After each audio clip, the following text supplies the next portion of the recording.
तो तू अपने बेटे से बात कर और तुम भी मनाली में आकर सेटल हो जाओ। सच में बड़ा मजा आएगा, दोनों बहनें साथ में घूमेंगी।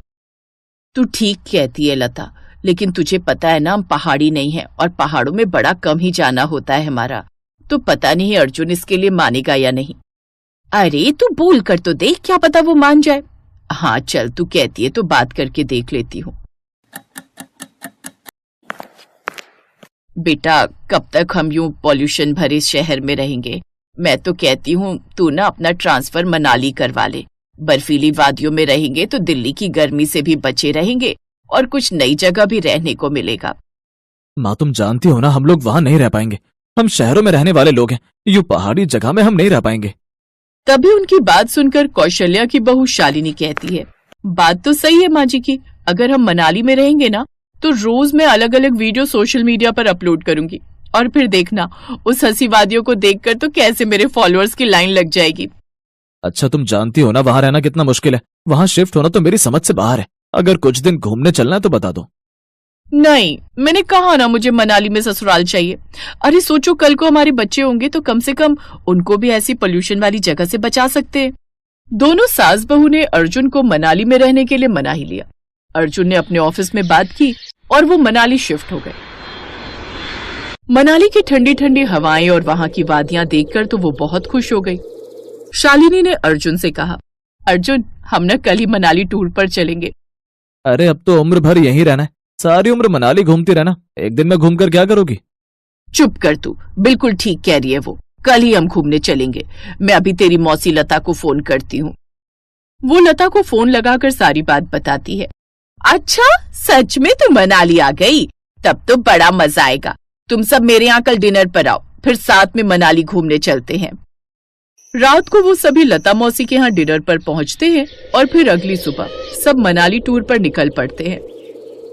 वो देखो, वाह लगता है मौसी जी वो स्नो पॉइंट है। हाँ वो रोहतांग पास है।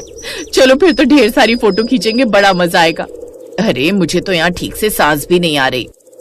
पहाड़ी एरिया है ना, इसीलिए यहाँ जितनी ऊपर जाओगे उतनी ऑक्सीजन कम होती जाएगी। आप लंबी लंबी सांस लो माँ। जैसे तैसे वो चलते चलते उस पहाड़ तक जाते हैं, जहाँ तक चलते चलते तो सास के पैर ही थक जाते हैं। ठंड तो शालिनी को भी लग रही थी, लेकिन उसे तो फोटो खिंचवाने का शौक चढ़ा हुआ था। शाम को वो अपने घर आ जाते हैं, लेकिन उस रात तो शालिनी के पैरों की बैंड बज चुकी थी। हाय मेरे पैरों की तो बैंड बज गई, ऐसा लग रहा है जैसे जान ही नहीं है शरीर में। माँ जी अभी आए हुए हमें कुछ ही दिन हुए हैं ना, इसलिए ऐसा लग रहा है आपको। धीरे धीरे ये पहाड़ चढ़ने उतरने की आदत हो जाएगी। अब उन्हें कुछ दिन रहते हुए हो जाते हैं मनाली में, लेकिन इन कुछ दिनों में ही कौशल्या की हालत खराब हो जाती है। बहू कितनी ठंड है, यहाँ सुबह से 8 कप चाय पी चुकी हूँ, फिर भी ठंड है कि रुकने का नाम ही नहीं ले रही। तू ऐसा कर लकड़ियां जला दे, थोड़ी देर आग ही ताप लेती हूँ। हाँ माँ जी अभी जला देती हूँ। शालिनी लकड़ियां जलाती है, जिसकी आग ताप कर सास को थोड़ी राहत मिलती है। समझ नहीं आ रहा ये कपड़े कैसे सुखाऊं, 3 दिन से लगातार बर्फबारी पड़ रही है, धूप निकलने का नाम ही नहीं ले रही। अब मेरी समझ में ये नहीं आता कि कपड़े कैसे सुखाऊं। इनके ऑफिस के लिए पहनने के लिए भी कपड़े नहीं बचे। कल भी बड़ी मुश्किल से प्रेस करके कपड़े सुखाए थे।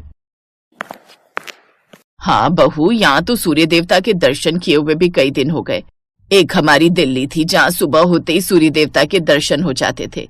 अच्छा आज खाने में क्या बनाया है? बेसन के चीले, वो हमारे शरीर को गर्म रखते हैं ना। नहीं नहीं, आज मैं ब्रेड ऑमलेट खाऊंगा, मुझे वही पसंद है, बड़े दिन हो गए खाए हुए। अगर ब्रेड ऑमलेट खाने का इतना ही मन है ना तो बाजार से जाकर ले आओ, घर में राशन भी खत्म हो गया है। ना बाबा ना, मेरे बस की बात नहीं है इतनी दूर जाना। पहाड़ी चढ़ो और उतरो, किसी ऑनलाइन ऐप से ऑर्डर कर लो। यहाँ ना तो तुम्हारा ज़ेप्टो काम करता है और ना ही फ्लिपकार्ट या कोई और साइट। नेटवर्क तो यहाँ ठीक से होता नहीं और इतनी दूर वो लोग आते भी नहीं है। इसीलिए मैं मना कर रहा था कि यहाँ रहना हमारे लिए कोई आसान बात नहीं है। ऊपर से यहाँ के लोकल लोग तो हमारी भाषा भी नहीं समझ पाते, और यहाँ तो मौसम पूरा साल ही ठंडा रहता है। फिर माँ आप कब तक ऐसे घर में दुबक कर बैठी रहोगी? बड़े महीने हो गए लता मौसी के यहाँ घूमे हुए, आप भी उन्हें यहीं बुला लो, आप उन्हें यहाँ घुमाओ, आपका मन लग जाएगा। तू ठीक कहता है, मैं अभी उसे फोन करती हूँ। कौशल्या उसे फोन करती है। अरे लता कहाँ है तू, कितने दिन हो गए, तू मुझसे मिलने भी नहीं आई। अरे कौशल्या क्या बताऊं बहन, इतने दिनों से मैं इतनी बिजी थी कि कुछ वक्त ही नहीं मिला। बिजी? कहाँ व्यस्त है तू?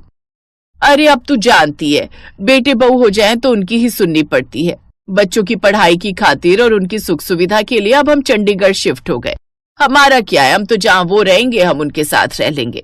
अब बच्चों के बारे में भी तो सोचना ही है ना, ऊपर से वहां पर अस्पताल भी कितनी दूर है। अच्छा तू सुन, कभी चंडीगढ़ आएगी ना तो हमारे यहाँ भी जरूर आना। चल मैं फोन रखती हूँ। ये कहकर वो फोन काट देती है। ये लता कितनी चालाक है, मुझे यहाँ शिफ्ट करवाकर खुद यहाँ से गायब हो गई। मुझे माफ करना बच्चों, मेरी खातिर आज तुम दोनों को यहाँ रहना पड़ रहा है। मैं तो अपनी बहन की खातिर यहाँ आई थी, लेकिन अब वो ही यहाँ से खिसक ली। मेरी इन बूढ़ी हड्डियों से ये ठंड निकल ही नहीं पा रही। 3 दिन में एक बार नहाती हूँ मैं, बिना नहाए धोए तो पूजा भी नहीं कर पा रही। ना तो बिस्तर से उठ पाती हूँ, न कहीं घूम पाती हूँ। कहाँ मैं दिल्ली में रोज नहाकर मंदिर जाती थी। मैं तो कहती हूँ हम वापस अपने दिल्ली वाले घर में चलते हैं। मैं जानता था माँ, आप दोनों यहाँ ज्यादा वक्त नहीं रह सकते, इसीलिए मैंने ट्रांसफर नहीं लिया, बल्कि 3 महीने के प्रोजेक्ट के लिए यहाँ आया हूँ। कुछ दिन में मेरा प्रोजेक्ट खत्म हो जाएगा, फिर हम दिल्ली चल पड़ेंगे। ये सुनकर दोनों सास बहू की जान में जान आती है।